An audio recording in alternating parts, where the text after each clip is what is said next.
Welcome to the Refine and Release podcast with your host, Jacqueline Vazquez.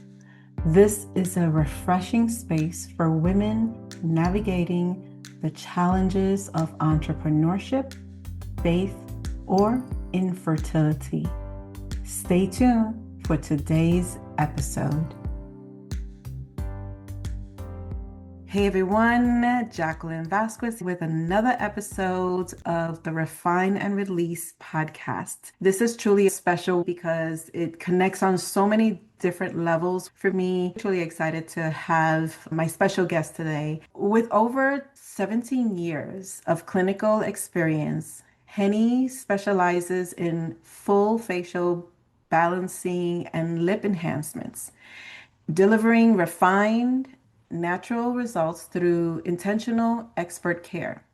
Built on faith, purpose, and precision, her approach to aesthetics goes beyond beauty, focusing on confidence, empowerment, and authenticity. Henny Severini?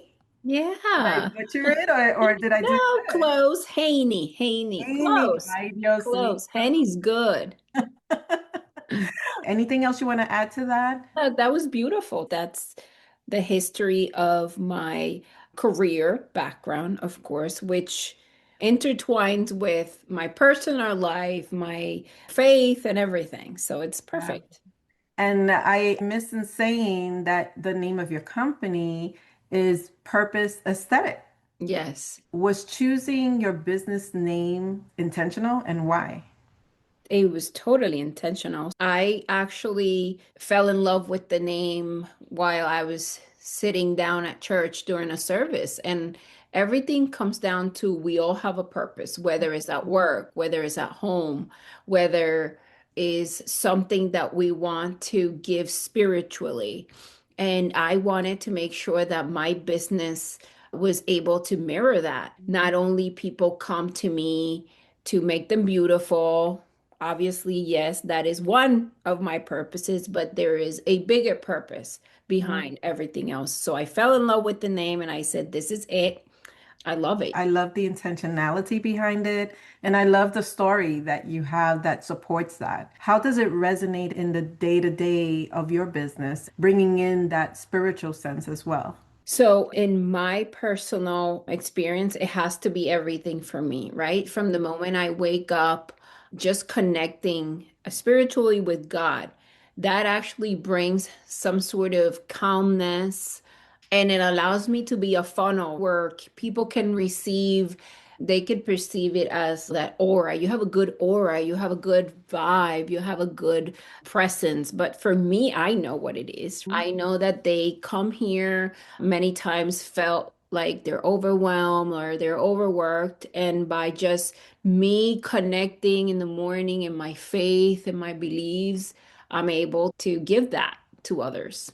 And I love how that happens because that's how my spiritual journey has always been, that it resonates through how you are, how God's presence is in your day to day, that you don't have to say anything. It You just don't. comes out of you, it shines, it radiates. As long as you're faithful to that word that you promise that He's in your life, I feel that that alone resonates. Yeah, for sure. Yeah. And so you shared a little bit about your mornings, but is there anything else about your mornings that you would like to share, like how you start your day? Yeah, just of course, skincare, right? You got to have good skin if you're in this business, but also just showing up every day, starting up a business. We're having a 1 year anniversary and just centering yourself to waking up. I do listen to maybe he does have a podcast. I don't know if you ever heard about him. La Dosis Diaria is a Colombian pastor. Mhm. Somebody introduced me to him years ago, and I'm like, this is so great because he's really not out there preaching and yelling. A lot of his talks start with a story, and then how do you relate that to everyday life or to your Christian life? So I listen to that, and I read a verse, wake up, skincare, and then go about my day. And then even if it's kind of what we call, a slow day in my head. I'm like, this is good, being thankful for what you have. Mm, Because listen, I could think that something is so small, but so many people could be desiring that, mm, or even desiring to having the strength and the willingness to open up a business. Right here I am running a business. So yeah. just being thankful and yes, show up, do your thing, Mhm. right? Yeah, thank you for that. And Yeah. so, as a Latina, right, where are you from? I was born in Colombia. Ah, I love it. Yeah. And I have so many Colombian colleagues and friends. It's just Love an it. organic connection with Colombia for Yeah. some reason. But Yeah. as a Latina in the clinical space, can you share a specific moment in your 17-year career where you had to move solely on faith despite not seeing the full map? So throughout my whole life, so in my nursing career, I didn't graduate high school. Mm, I dropped out of high school when I was a sophomore to get married, and not because I was pregnant, just wanted to get married. And I ended up getting pregnant 9 months into the marriage, but I had a GED. So for me, it was showing that I was the first generation that went to college in my family. So to me, it was important after being divorced, being Latina, being a single mother, to show that we can do this. You just have to mm. work. I probably needed to work a little harder than people that just went from high school to nice college, but you know what? It gets done and it's very rewarding. Yeah, and I feel that whole saying, God doesn't give you more than you can handle, is so true, Yeah. number one. But I feel that every experience that we have, there's a purpose for it. You Yes. mentioned the word purpose. There truly is a purpose for Yeah. every single thing. The breath that you just took, the blink of the eye that you just did, it's just everything is on purpose and for Yeah. a reason. Yeah. But thank you for sharing that. And then I left again for a year and I came back solid after 16. But Okay. definitely coming here, even language. I remember that my parents put me in a Catholic school where there was no ESL, right? So I was just like in shock. It was culture shock for me. And I didn't grow up with my mom. So I'm here with Um, two people that I don't know, basically. She left Colombia when I was 2, so I was raised by my grandmother. And so, for any woman that's listening who feels called to a high level profession but feels limited by her background, what is the first step of faith you would suggest she take? Faith, just believing in God. He takes care of everything. Even in my field is very nichey. I always say I'm a unicorn because you don't fit that criteria, right? There's a certain look or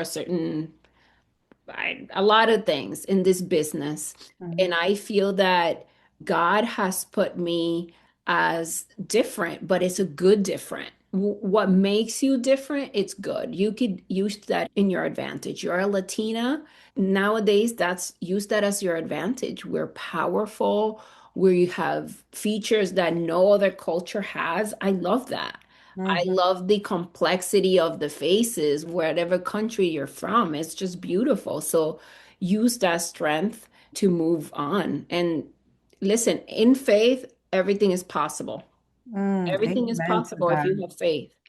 Yep, it's just Amen. believing. And I Yeah. think about it just like going to the gym. You just have to wake up every day and strengthen that faith. And then Mm. it just comes naturally. Yeah. And with that said, have you ever felt that God has put you in a space to support someone struggling with it and your faith felt like it helped that person? Yes, all the time. Even a lot of people that I know that are going to nursing, which is a hard career in their life. Mm, I get asked all the time, how did you do it? You were a single parent, you didn't graduate high school. And I said, my faith. I mean, God put this calling in my heart, actually, to be a nurse. Actually, I wanted to be a doctor, but this love to take care of people. I wanted to take care of people. mhm. And when I say, listen, I was able to take exams, pass, I even had a job before I graduated. So it was all Wow. God. So, yes, faith has Amen. moved me through everything. Amen. I totally agree that it's like a muscle that you're training, Yeah. right? Once that happens, you are in the right place. And the reason I asked you that question is because I've been in those specific places where my faith was a testament to somebody else's. And it's such a blessing to see that. Yeah. Um, Even like opening up my own business, right? This is a business where you need a lot of money to get started. And I did not have that. And I've been blessed. Every month I sit with my husband and I say, this is a blessing. We've never had to like put our heads together. How are payments gonna come out? Where are the people coming from? God just pours his blessings over the business as long as I'm doing what I'm supposed to be doing. And that is giving him priority. yes. And then Yes. everything else comes.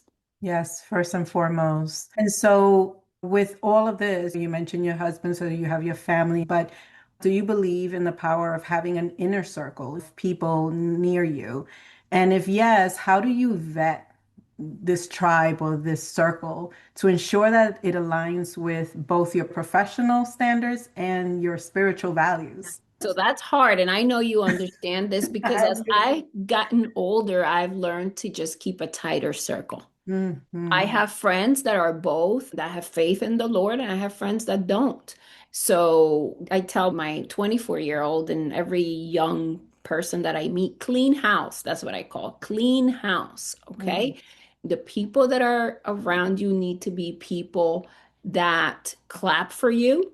My friends that have my back no matter what.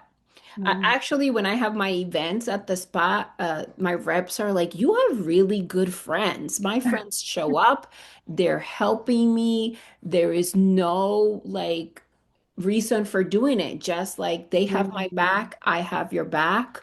They're respectful for those of you that are not Christian of what I participate in, what I don't. But it's like one of the most important things that you can have. And truly, who really is your circle, Mhm. right? Yeah. And I'm glad that you put in that perspective because, like, a lot of people I've come across, like, this conversation comes up a lot, and I resonate with what you just shared. I find myself that I'm very unique in how I am, and there are many different circles that I'm a part Yeah. of, but some of these circles do not connect. Right. And you being okay with that, I do have my inner core circle, which is very, very small. There's a mixture of, yes, people who have truly are God believers and faith in God, and then those who not a priority, but as long as there's respect and mutual alignment in the majority of the things, because for me it has to be a majority Yeah. alignment, then we're good. But definitely for me, it's a very tight Yeah. circle of the inner ones. So I have one question that is like, I call it the refining fire. Success rarely comes without a few fire moments. So, what is one refining season in your life that you are now grateful for, even though it was really hot when you went through it? I am actually thankful for having a better relationship with my oldest daughter. She's 24.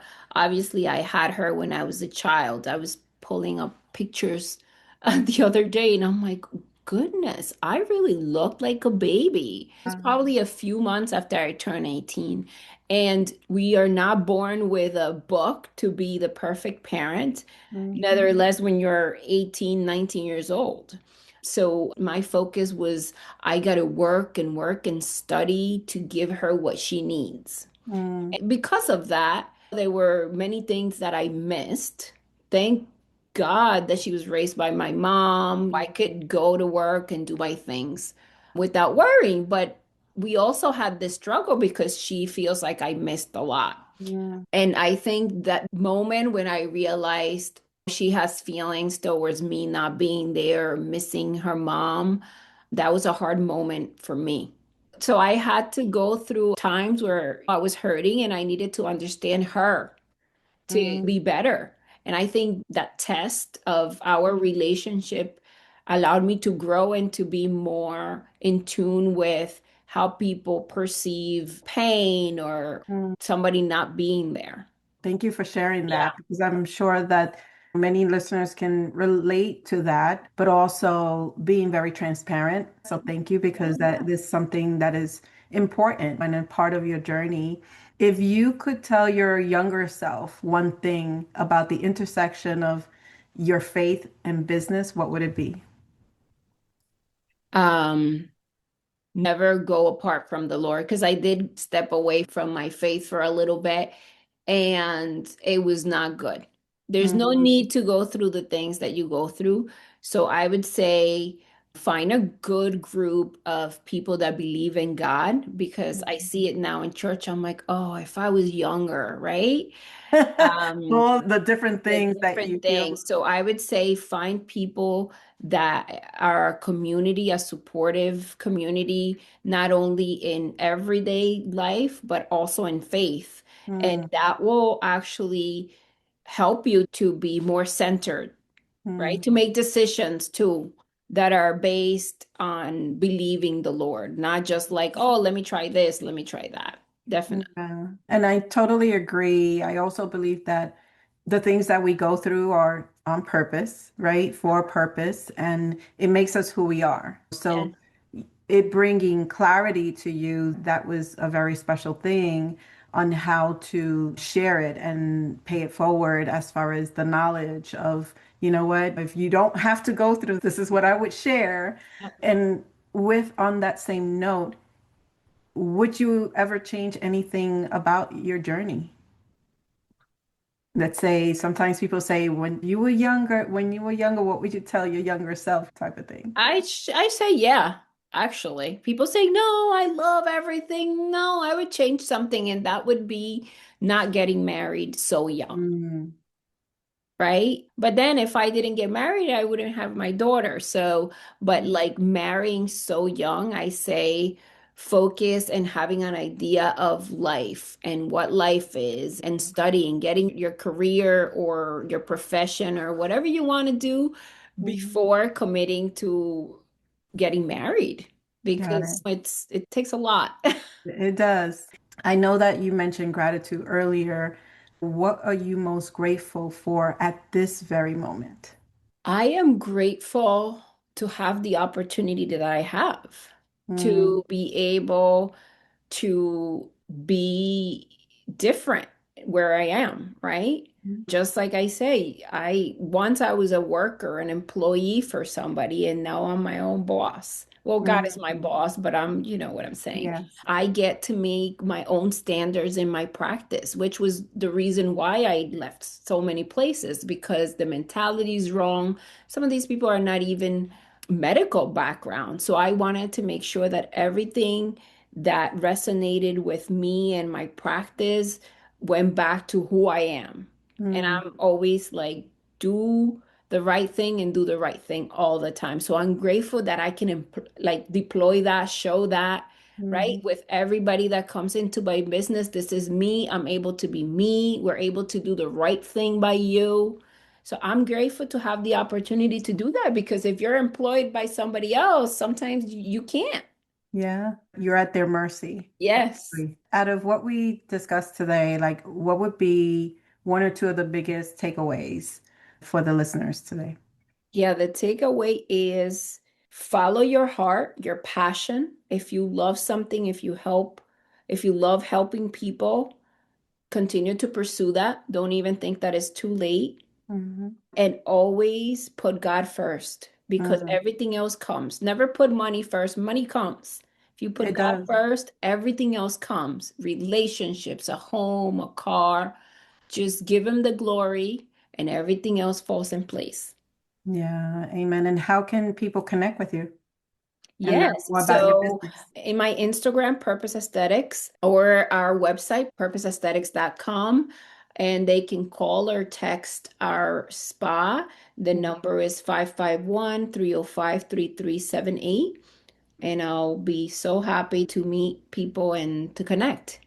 Yeah, that is awesome. And I love how you just integrated faith. The one last question that I have is what is one thing that you are looking to release this year to make room for more peace and joy in your life? To release, like let go. Yeah, let go. Yes, that is good. I actually need to let go. So Go and let in God. business, and yes, that is true. When you have a business, you kind of baby it. Mm, I was actually talking to somebody and I'm pushing like to have a day off, let go of like mhm. all the business stuff. My injections are not an emergency. People can wait. If they waited 30 years to get Yeah. a sunscreen, they can wait a day or two to come for the injectables. So just to solidify time for me and my family, I'm Mm, really making that something very important, especially because now I have a 10-year-old that I don't want to make the mistakes that I made in the future, right? mhm. Of not being there. So That that's is something that awesome. I'm like putting it down. My day off, Yeah. spend with my family, or when we're off, just make sure that's the time. And then seeing how you can unplug in a healthy way Yeah. that is good for putting things in protocols, because that's what all protocols are for, to put into place so that Yeah. you can have your healthy time so you could breathe and be the best version of you when you're back in. Yeah. So thank you so much. Yeah. I am so excited, and I know that you and I will reconnect and keep on Yeah. talking. And so I'm looking forward to seeing you again, giving you a big hug. Yeah. Thank you for tuning in to another episode of the Refine and Release podcast with your host, Jacqueline Vazquez. Please make sure to subscribe, comment, follow, and most importantly, share. Stay tuned for the next episode. Take care.